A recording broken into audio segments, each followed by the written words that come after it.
Hello, Wildcats. This is Miss Ivy coming at you for Monday's Marvelous Book Talk. Today I'm sharing with you Flush.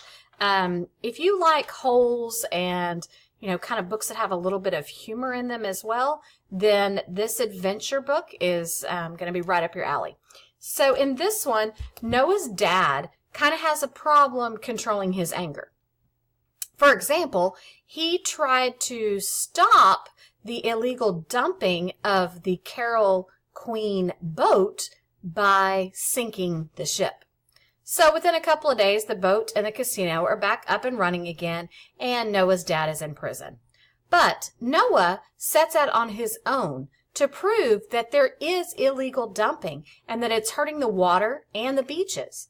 But it's hard because the casino owner has everybody bamboozled, including the prosecutors. But Noah's got a few tricks up his sleeves too. So, will he be able to prove exactly what the casino owner is doing? Will he be able to save the beaches and the water? To find out, read Flush. This is Miss Ivy coming at you from your Wayside Library.